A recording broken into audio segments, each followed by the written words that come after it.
Assalamualaikum warahmatullahi wabarakatuh.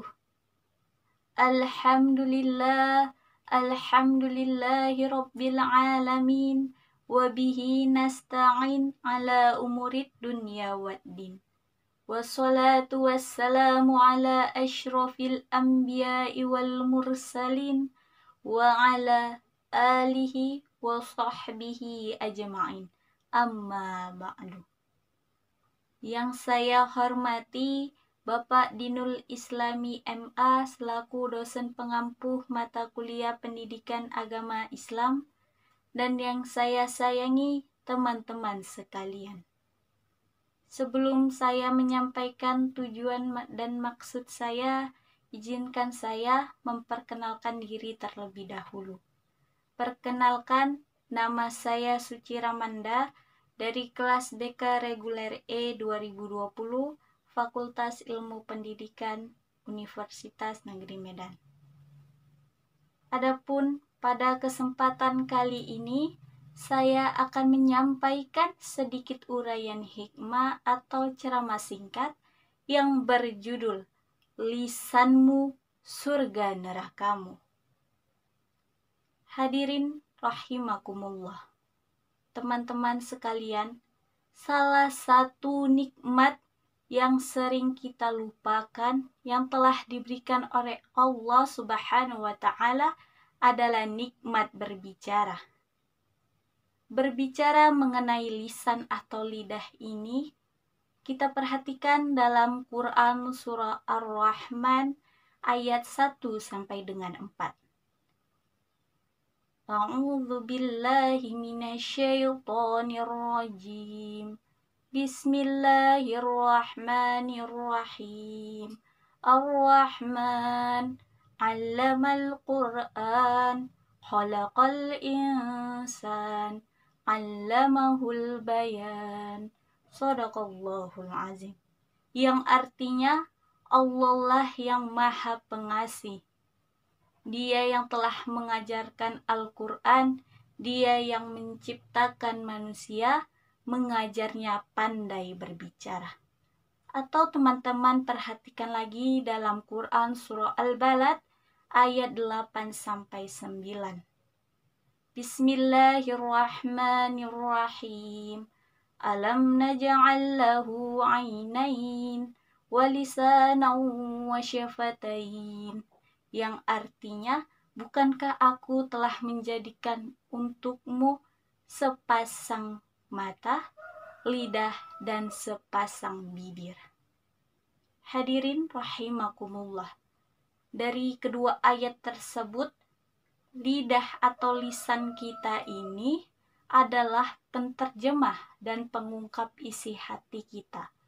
Jadi, seringkali kita sebagai hamba Allah, manusia, melupakan nikmat ini, nikmat lisan ini, yaitu kemampuan berbicara kita. Adapun sabda Rasulullah Shallallahu Alaihi Wasallam mengenai lisan, yaitu pernah ada seseorang yang bertemu kepada Rasul dan bertanya, "Ya Rasul, sesuatu apa yang dapat paling banyak memasukkan manusia ke dalam surga?" Lalu Rasul menjawab, "Takwa kepada Allah dan akhlak yang baik." Kemudian dia bertanya lagi, "Ya Rasul, sesuatu apa yang paling banyak memasukkan manusia ke dalam neraka?" Lalu Rasul menjawab, "Mulut dan kemaluan." Di hadis lain, Rasul Shallallahu Alaihi Wasallam juga mengingatkan kita, "Barang siapa yang menjaga mulut dan kemaluannya karenaku, maka aku akan menjamin untuknya surga." Jadi, hendaknya kita menjaga lisan kita. Karena apa? Lisan kita ini bisa membahayakan, karena bisa menjadi bencana lidah atau lisan yang luar biasa. Jadi, apa-apa aja sih bencana lidah itu?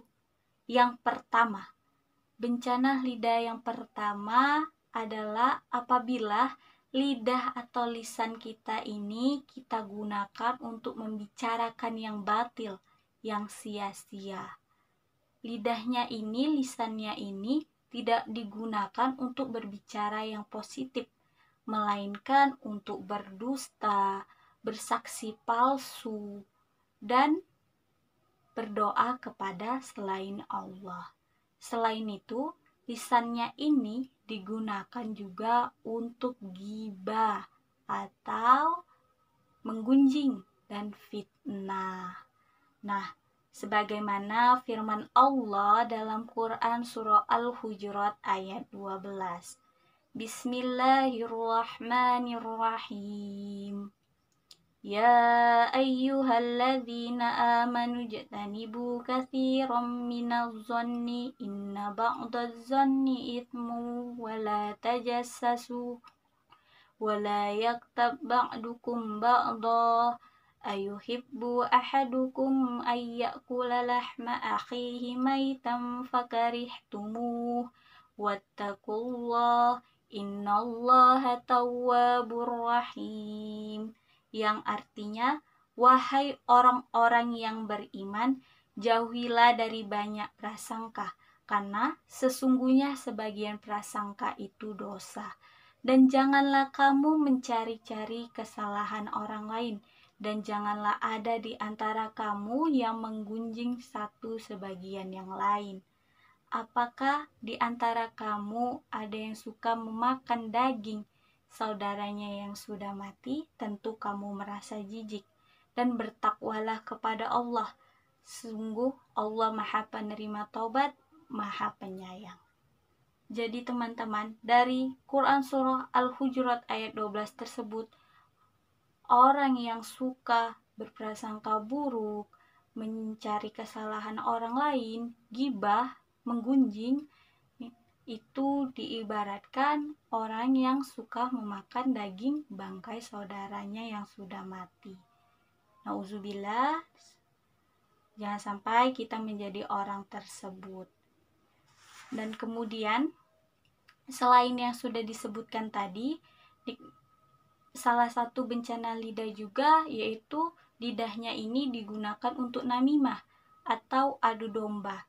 Nah, namimah ini juga dapat memecah belah umat Islam. Selain itu juga lidahnya digunakan untuk merendahkan seseorang atau merusak kehormatan seorang muslim. Jadi itulah bencana lidah yang pertama. Bencana lidah yang kedua yaitu apabila kita diam dari kebenaran. Maksudnya apa? Kita diam dari kebenaran yang harusnya itu wajib diucapkan. Karena kenapa itu bisa terjadi? Karena ketika melihat kemaksiatan kita diam saja. Nah, itu tidak boleh karena itu bisa menjadikan bencana lidah bagi kita. Karena kita tidak mengungkapkan kebenaran. Nah, bagi orang muslim, kita tidak boleh diam saja ketika kita melihat kemaksiatan yang ada di depan mata kita. Kita harus berbicara mengenai kemaksiatan tersebut karena Rasul pernah berkata, halangilah keburukan itu dengan kekuasaanmu atau tanganmu. Jika tidak bisa, maka dengan lisanmu. Jika tidak bisa, maka ingkari bahwa perbuatan itu tidak benar di hadapan Allah. Kemudian hati-hati dengan lisan kita. Karena apa? Bencana lidah atau lisan kita ini dampaknya bisa ke pribadi, masyarakat, maupun umat muslim secara keseluruhan. Nabi juga mengingatkan kita bahwa man kana yu'minu billahi wal yaumil akhir falyakul khairan aw liyasmut. Artinya, barang siapa yang beriman kepada Allah dan hari akhir, maka hendaknya dia berkata baik atau diam. Perlu diingat teman-teman bahwa keterjagaan dan kelurusan lidah atau lisan ini sangat berkaitan dengan lurusnya hati dan iman seseorang. Nabi berkata, seorang hamba tidak akan istiqomah sehingga hatinya istiqomah, dan hati seorang hamba tidak akan istiqomah sehingga lisannya istiqomah. Jadi, marilah kita menjaga lisan kita, karena balasannya adalah surga dari Allah Subhanahu wa Ta'ala. Sahabat Muslim rahimakumullah, teman-teman sekalian dimanapun kita berada, semoga kita menjadi orang yang senantiasa selalu bisa menjaga lisan kita, hati-hati dengan lisan kita. Agar apa? Semoga kita bisa dimasukkan ke surga oleh Allah Subhanahu wa Ta'ala karena lisan kita. Insya Allah, amin ya rabbal alamin. Mungkin itu saja yang bisa saya sampaikan. Jika ada kesalahan kata, saya mohon maaf. Kepada Allah saya mohon ampun. Wabillahi taufiq wal hidayah. Wassalamualaikum warahmatullahi wabarakatuh.